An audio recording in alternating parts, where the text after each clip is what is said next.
advancement comes with hindrances. Every advancement will always require that hindrances are surmounted. When you see an aircraft moving at high speed, floating in the air, hindrances were overcome. Aerodynamics has to subdue gravitation or gravity for an aircraft to move and fly. So flying an aircraft is not wish, it's power at work. So every time a man wants to advance, he must be conscious of the hindrances that he will subdue and surmount in order to advance. And there are 5 categories of hindrances that stands against your advancement. Number 1 are hindrances occasioned by human elements. Ask those who are making impact. Ask those who are making progress. They are fighters. They are warriors. We don't make impact because we wish to do so. We make impact by fighting, subduing oppositions. In Exodus chapter 3 verse 19, God was the one who recognized that human entities hold the capacity to hinder advancement even if himself planned to. He said to the children of Israel, he was going to deliver them because he has heard their cry. But hear what God said. He said, I am sure that the king of Egypt will let you go. No, not by a mighty hand. The only reason why he will let you go is when I come with a heavy hand. Otherwise, he will not let you go. So Pharaoh was a hindrance to the advancement of the children of Israel. Everybody who wants to break forth will meet a Pharaoh. And there has to be a mighty hand to force Pharaoh to let you go. Some of you are wishing, hoping that you will move. You don't know that movement is warfare. Nobody advances by luck. Nobody advances by chance. See the naivety of many failures. When they see people making impact, they say they are lucky. Who told you you can live by luck? There are over 8 billion people in the world. Even if luck was a possibility, when will your turn come? 8 billion people on earth. You say luck. You believe in luck? Are you not a joker? There are forces, definite forces, that if deployed, causes a man to move, opposition's presence notwithstanding. And one of those forces, whether you like it or not, are human elements. They will want you crippled. They will want you destroyed. In fact, there are people that when you fail, they are excited. The Bible said the enemy shall not afflict you, neither the son of wickedness alight upon you. There are people called sons of wickedness. Their goal is to see you fail. Their joy is to see you frustrated. In fact, when you find them excited, somebody is failing, somebody is hopeless, somebody is crying. That's what gives them joy. These are the kind of entities the Bible called the Pharaoh. And so for you to advance, you must understand what it takes to subdue human limitation. There are wicked men who will not see you rise. If you don't believe it, that's your cup of tea. You are actually naive. But if you believe it, you will wake up, you will contend, and you will prevail. Because the truth is that you must prevail. In Psalm 105 verse 17, the Bible said God sent a man before them, even Joseph. God sent a man. God moved a man ahead. Guess what stopped Joseph? It wasn't Satan, it was men. His brothers arrested him, threw him into a pit. His brothers sold him into slavery until Joseph ended up in chains. The man that God wanted to advance, the Bible said he was bound in fetters. He was laid in iron. So God will want to advance a man. Men can stop that man unless that man rises up. Because you need to cooperate with God for you to enjoy your victory. That's why he said, arise, shine. Your light may have come, but if you don't arise, you won't shine. There are many people today that their lights are hovering over them, but they are lying down. They are slumbering. They are on the bed, on the deathbed of luxury. Human entities. The Bible said in Isaiah 54 verse 15 and 17, he says, surely they will gather. He said, but it's not by me. He said, every tongue that rises up against you. He didn't say God will do anything. He said, in judgment, you shall condemn. You know why these men are still there? You have been quiet. That's why they have remained there. If you will rise, if you will advance, you must dislodge and surmount human oppositions. Number 2, force that stands against your rising. They are force of nature and circumstances. See, there are many times that circumstances and nature are manipulated both by men and spirit to become an opposition for you. In my village till today, if you want to wed and you don't have power, there are a group of people they call rainmakers. Settle them. If you don't settle them, sir, even if your wedding reception is as small as this stage, they know what to do for rain to fall only on this stage, only here. If you move your venue, they will move the cloud. allowed. You know why? Romans 8:21. The Bible says creation is in bondage. Creation has been subjected to bondage. But verse 19 told us creation is awaiting the emergence of the sons of God. That means we have the authority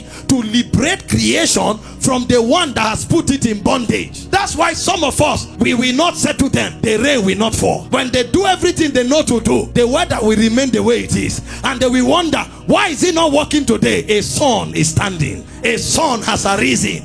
A son has spoken. I'm telling you, because the government of this world is on the shoulder of sons. And until the time of Jesus, there was no son. When he came, he became the first son. When he resurrected, he ceased to be the only son. Jesus himself said, I am ascending to my Father and to your Father. So when Jesus rose from the dead, he was no longer the son alone. The government was no longer only on his shoulder. The government is also on my shoulder. You know why? As many as are led by the Spirit of the Lord, they are the sons of God. As many as are led by the Spirit, they are the sons of God. So when I come by the Spirit, I come with the strength of a son. Please, I want you to notice something. All of these limitations, God handed the authority to deal with them to us. So you are the one to determine when your deliverance will come. Because as far as God is concerned, when Christ rose from the dead, all deliverances were perfected. The date of your experience is in your hand. For the human forces, it says every tongue that rises against you. Isaiah 54:17, it says in judgment you shall condemn. It said this is the heritage of the sons of God. It's an honor God has given to us. Number 3, third category of limitation is the devil and demonic spirits. 1 Thessalonians 2:18. Wherefore we would have come unto you, even I all. He said, but once and again Satan hindered me. It's a limiting factor. Some of you are not lazy, you are not weak, you are very hardworking, but you are being resisted. And the reason the resistance will continue is because you are rogated to circumstances. No, sir, you are being resisted. That business is being resisted. That ministry is being resisted. That career is being resisted. But guess what? James gave us a cure. In James 4:7, it said, submit to God. When Satan starts resisting you, don't go by the energy of the flesh. Those are ancient spirits. He says, submit to God. That's why I pity people that when their businesses starts failing, you don't see them in church again. They don't know the protocol. Relationship has challenge, they leave God. Ministry starts having challenge, they leave God. He said, submit to God. Then he said, resist the devil. So it is the energy you absorb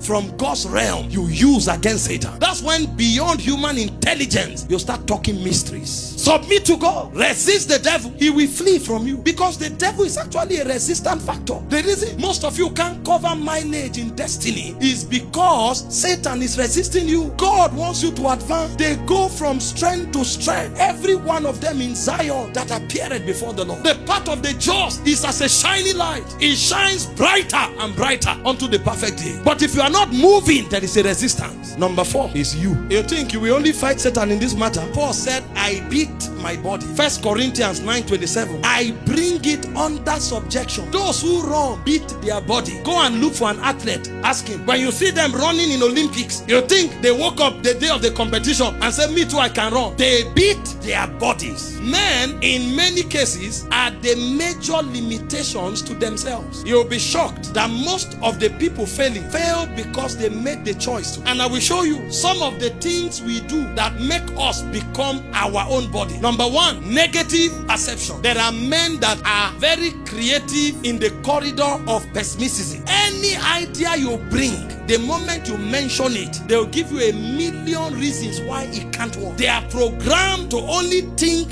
failure and negative thoughts. You will think, oh, if they meet God, it will change. Even when God speaks, they will give God the reason why it won't work. You think it's a joke? Why did God destroy the Israelites in the wilderness? The people God called men of evil heart. Imagine God told them, this land I will give you. Guess what they said? Numbers 13:31. We are not able to go against the people. They are stronger than us. God, you inclusive. Why do I know that? God was working with them visibly. The Bible said the pillar of fire went before them in the night, and the pillar of cloud went before them in the day. So they saw God working with them visibly. Yet they said, these people are stronger than us. Your presence makes no difference. That's the problem with many. So when you see one man rise, he has overcome this limitation. David said, do I walk through the valley of the shadow of death, I fear no evil, for thou art with me. So why there's one man who says, even in the valley of the shadow of death, I will prosper. He said, you prepare a table for me in the presence of my enemy. A man knows that the presence of the enemies, the presence of death means nothing because God is there. But there's another man who sees ordinary men and say, your presence has no effect against these people. And you think it's those people in the wilderness. Some of them are among us here. They see a dream, they hear the voice of God, you preach what God is telling them, they feel goosebumps in their body. The moment they rise up, they say, this country, nothing they work. For Nigeria here, negative perception. So they are a limitation to themselves. And the hardest ones to deal with are the self-imposed ones, because your will is what sanctions it. So even God becomes helpless. The only place where God is helpless is when he deals with men. Psalm 78 verse 41, the Bible said they turned back